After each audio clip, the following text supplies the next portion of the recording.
Alla mia sinistra c'è Maurizio Vittoria, che è l'autore del libro di cui vediamo la copertina qui, che ha un curriculum dove il libro è vissuto in tutte le prospettive.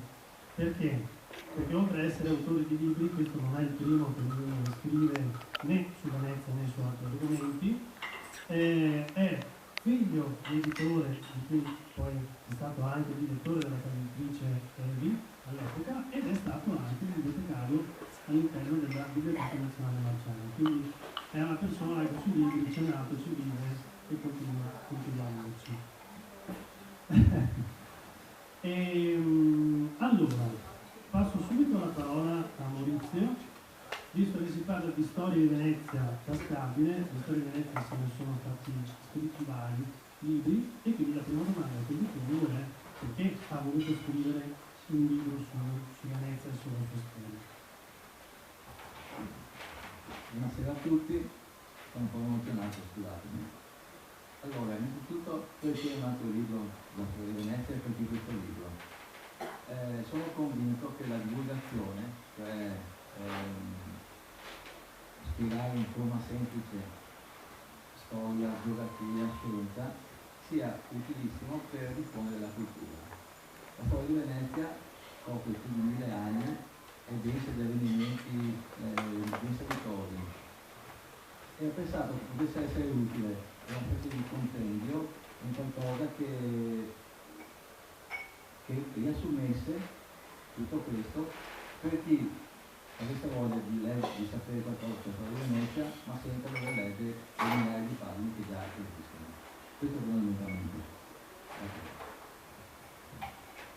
Ok, allora, visto il curriculum che ha Maurizio, visto il fatto che proprio lo stesso motivo riuscire a condensare tutta la storia di Venezia, che ricordiamo è più che millenaria, in un libro che è tascabile nel vero senso della parola, non è una scelta facile, nel senso scegliere gli argomenti, scegliere cosa scrivere, cosa non inserire all'interno del libro, è un lavoro nel vero senso della parola. Quindi ci vuole un metodo per poter fare delle ricerche, perché anche lì si trovano tante fonti, si trovano fonti di tutti i tipi, tra libri, articoli, internet, e via dicendo, e scegliere, saper scegliere le informazioni non è una cosa facile. Quindi nel metodo che Maurizio ha scelto, volevo capire appunto quale metodo tu hai adottato e perché c'è di Allora, posso dire che è stato un non metodo. Allora, come tutti i appassionati di cose di Venezia, conoscevo delle cose no. Anni fa mi ero presentato su un lavoro simile, avevo già un po' di basi. Ho ovviamente consultato le grosse storie di Venezia, i Romani, la Trecani, non tutte, perché sono 20.000 pagine, ed altri, anche dei libri scolastici per vedere come riassumevano le cose. Alla fine, troppe cose, troppe informazioni, ho rischiato di andare in tilt. Ho chiuso tutto, ho lasciato là per un po' che si diventasse. Avevo pure di andare in tutto il libro.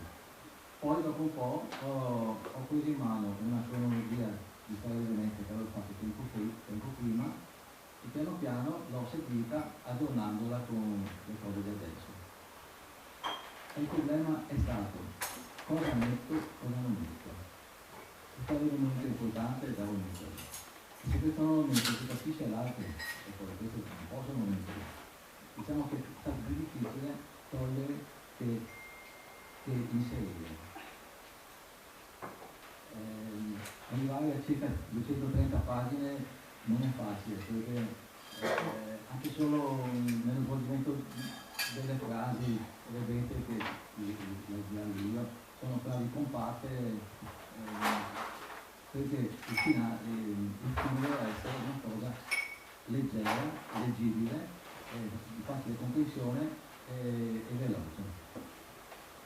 È venuto fuori questa solamente tascabile, e poi tascabile perché un amico mi ha dato un'insultazione l'altro giorno, mi ha detto: guarda Maurizio, sto leggendo la tua storia, la leggo in autobus, che mi sta butto dentro la gazzetta, non in curva della cosa.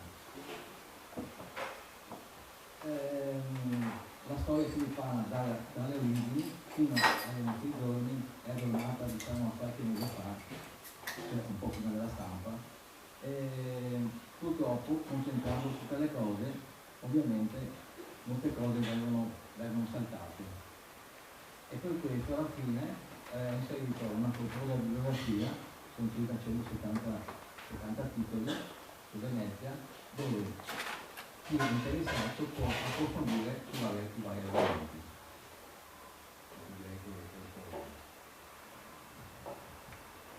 Ok, allora diciamo di iniziare a parlare dell'argomento della serata, cioè la storia di Venezia. Una cosa importante con cui iniziamo con Maurizio sono le origini. Perché? Perché le origini ancora oggi sono un argomento spesso dibattuto. Sono state, diciamo, relativamente recentemente, potremmo dire, anche grazie alle ricerche ultime di Tito Canale, dell'Istituto Canale, che se non lo conoscete è stato il papà, nel vero senso della parola, dell'archeologia subacquea, perché è andato lui personalmente per passione, non per professione, a cercare dei reperti sotto l'acqua. Questo, lui adesso non sappiamo, ma è riuscito a vivere alla veneranda età di 90 anni, mi pare, quindi non se ne è andato molto presto, e la sua lunga vita ha portato tanti risultati. Tra questi risultati hanno permesso di riscrivere in parte quelle che sono le origini di Venezia. Quindi, se vuoi iniziamo da qui, nel senso proprio da origine, dal mito, queste cose che sono un argomento ancora oggi molto vivo. Certo, tra l'altro queste sono le cose che mi stanno più a cuore, perché sappiamo bene che la leggenda a scuola ci ha raccontato che Venezia è stata formata, anzi fondata, dagli abitanti della terraferma che sono fuggiti con l'arrivo dei barbari, principalmente Cattivone e Attila.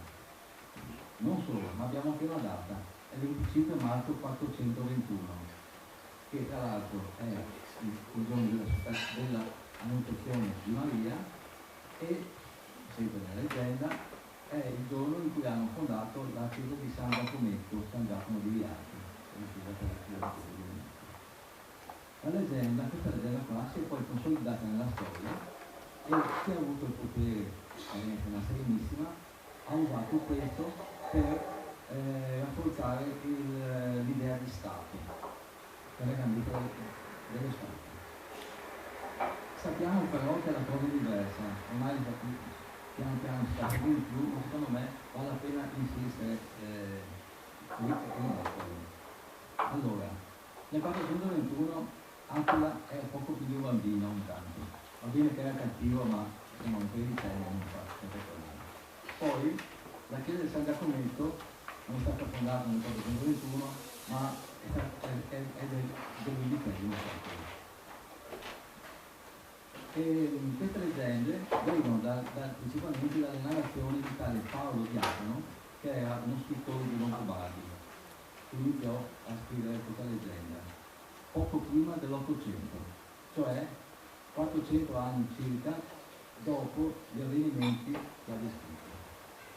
Circa un secolo dopo ne ha parlato di queste cose l'imperatore bizantino Costantino VII Flavio, detto il primogenito.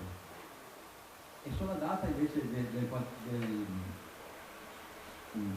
25 marzo ne ha scritto tale Martin da Canal, che era un segretario del Dodi, nel 1267. Ha scritto una storia di Venezia di Venti in francese. È come che io scrivessi adesso che nel 1621 un meteorite è caduto a Mosca. Nessuno può dirmi di no, nessuno può dirmi di sì. Lo stesso hanno fatto loro. Perciò quando si parla delle origini di Venezia è importante mettere sempre davanti un probabilmente. Però, come diceva Marco, grazie al preziosissimo lavoro degli archeologi, spesso in questi ultimi anni, sulla scia di Ernesto Canale, detto Tito, che appunto da solo, anche contro i valori della sovrintendenza di Venezia, ha girato tutta la laguna seguendo i pescatori, seguendo dove le reti si impigliavano e cose del genere, insomma ha dato una nuova luce alla storia. Sotto c'è qualcosa di molto antico, non è vero che le isole di Venezia erano deserte, ma erano abitate da bambini. Perciò la nuova storia potrebbe essere questa. Allora, molti secoli prima di Cristo, probabilmente, dirò sempre probabilmente perché questa cosa diciamo, è supportata dagli archeologi, ma è sempre probabilmente. Allora, molti secoli prima di Cristo, gli abitanti della terraferma, della gronda lagunare, visto che in laguna c'erano delle isolette, delle terre emerse, hanno cominciato ad andarci e usare come base per caccia e pesca, piano piano su e giù. Poi hanno visto che si poteva estrarre il sale. Sale vuol dire business, vuol dire denaro, vuol dire ricchezza. Hanno cominciato a avere dei rapporti, scambi commerciali, tra di loro, anche poi della laguna. Nelle isole poi, oltre alla caccia, alla pesca e il sale, probabilmente hanno iniziato a seguire la pastorizia, perciò piano piano si sono stabiliti delle case, dei nutri sparsi.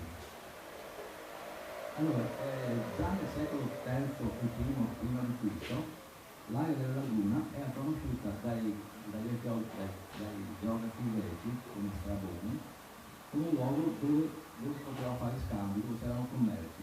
Veniva chiamato Mega Emporio. Poi nel secondo secolo a.C., questa è storia, l'area nord-est d'Italia è stata colonizzata dai Romani, che hanno creato l'area del Ciamareggio chiamata Venezia e Istria.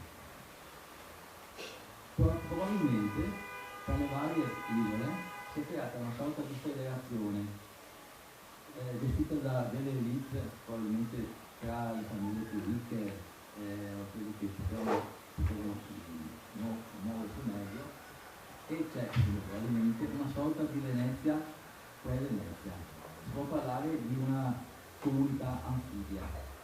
C'è per esempio uno scrittore romano, Cassiodoro, che in una lettera ai Venetici dice: ah, voi che avete legate alle case le barche come noi abbiamo i cavalli.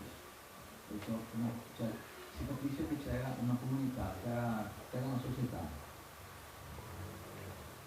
Le merci hanno cominciato ad andare fuori della laguna, in tutto l'Adriatico, fino alla Puglia.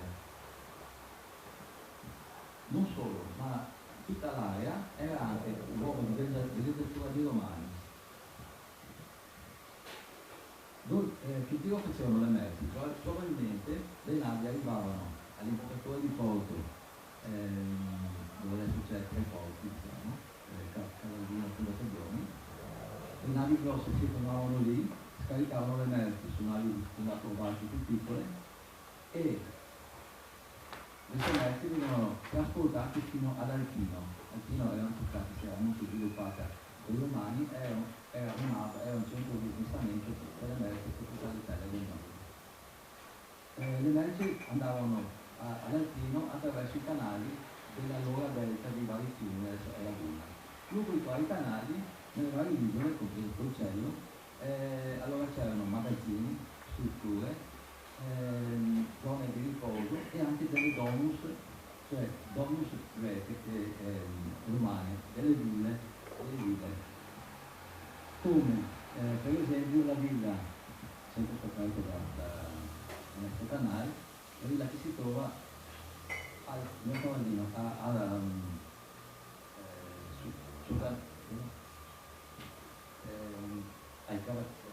agli Piccolo, si trova al Rio Piccolo, che è in mezza subacquea e mezza sottoterra, in questi giorni stanno appunto continuando gli scavi. una villa datata I-II secolo a.C., dopo Cristo.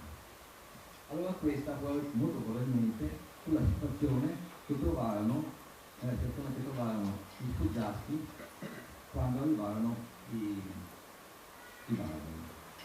Allora, nel V secolo arrivano i barbari, prima i Visigoti nel 400, poi nel 452 gli Unni in Africa, poi gli Ostrogoti, poi circa un secolo dopo i Longobardi. E probabilmente in questi frangenti è vero che molti degli abitanti della terraferma sono ritirati nelle isole, ma è probabilmente vero che la maggioranza è ritornata a casa sua, si è abituata a girare col calestro, col cavallo, ma si adatta a abitare su un posto dove è pieno di acqua, si muove su in barca, diciamo. Questo può essere una cosa reale. E quasi sicuramente le premesse per la nascita di Venezia fu grazie ai Longobardi. I Longobardi invasero quasi tutta l'Italia, posero fine alla Decima Regio, Venezia Cristiana, lasciando però a parte la fascia costiera che andava da Sopragrado fino a Sopravvenna. Questa zona rimase bizantina, rimase sotto l'egida dell'impero romano boiente. E si formò una provincia dell'Italia bizantina sotto Bisanzio con sede a Ravenna, all'esaltato d'Italia.